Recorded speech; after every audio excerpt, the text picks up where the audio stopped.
Namco right there, Yeah. Dustin. Basketball just Yeah. around the corner. We love this time of year.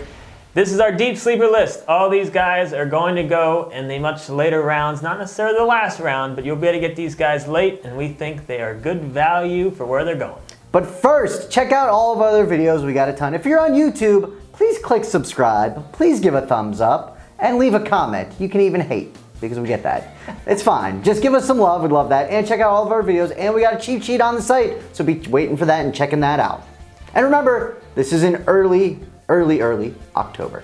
Things can change. Things can definitely change. First guy I want to talk about is Derrick Williams. Now this is a former second overall pick. Hasn't really done much in his career to this point. But he could not have landed in a much better situation going to Miami.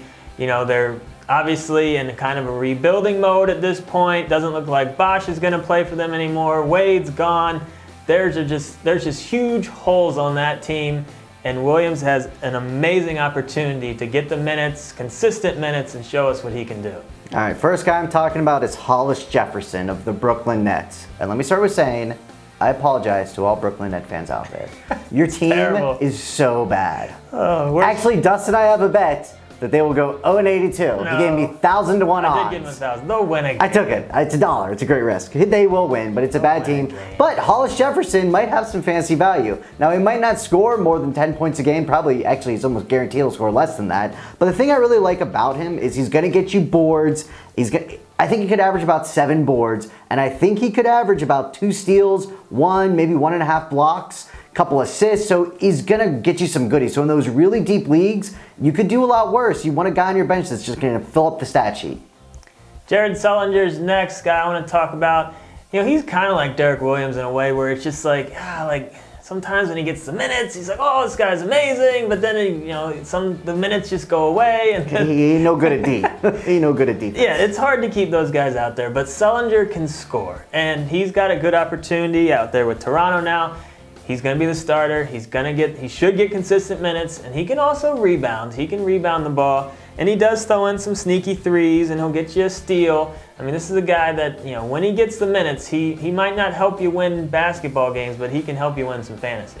Next guy I'm going to talk about is Luol Deng, or as our other fantasy partner here would say, Dang. Dang. Mike, shout out to you, buddy. All right, no Kobe's there. Luol finally joined the Lakers. Lakers have been trying to get him forever. He's there, so the interesting thing about him is that he's kind of the elder statesman, so I think he takes a leadership role trying to guide the young team, and I think he gets plenty of minutes. Now, true, you'll get some random did not plays out of him, but while he's on the floor, I think there's a good chance for him to be a 15-6 guy. It's very reasonable. He was 12-6 last year. I think he gets a little bit more scoring on this Laker team.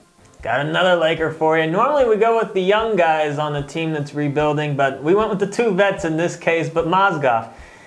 I mean, he's not the most exciting pick. You're not going to be jumping up and down that you got Mozgov, but he's a guy that can, flirt with a double-double any night that he plays 25-plus minutes, and I think he can do that for the Lakers. We'll see what they ask him to do, but if you're looking for cheap rebounds late, I don't think he's a bad gamble. All right, I'm going to be talking about Buddy Hield next, and the thing that I really like about him is, he slipped in the draft, right? He slipped in the draft because he was a senior and everyone wants to go with the youth movement. So he played 4 years in college, but the thing that he was solid at college about was scoring. He can put the ball in the hoop. He averaged 25 points a game in college, hit 4 threes a game, and he can drive. He's got a sneaky kind of little post-up game. He can hit fadeaways. He can hit the long shot. So I like everything about him, and while he's not currently penciled in as a 100% starter, he's going to be moving into that rotation very soon, and he should get a lot of range with Anthony Davis there as well, kind of taking away some of his defenders on the Pelicans.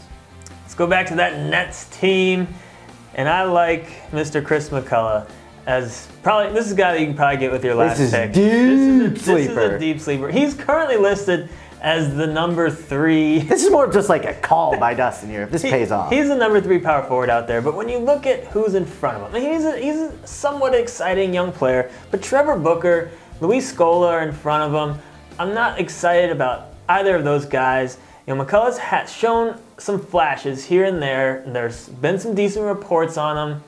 I'm just saying, if you want a guy with a little bit of upside, you're looking at the depth chart, don't draft Trevor Booker. draft McCullough. At least he has a chance. What Trevor Booker ever do? Yeah.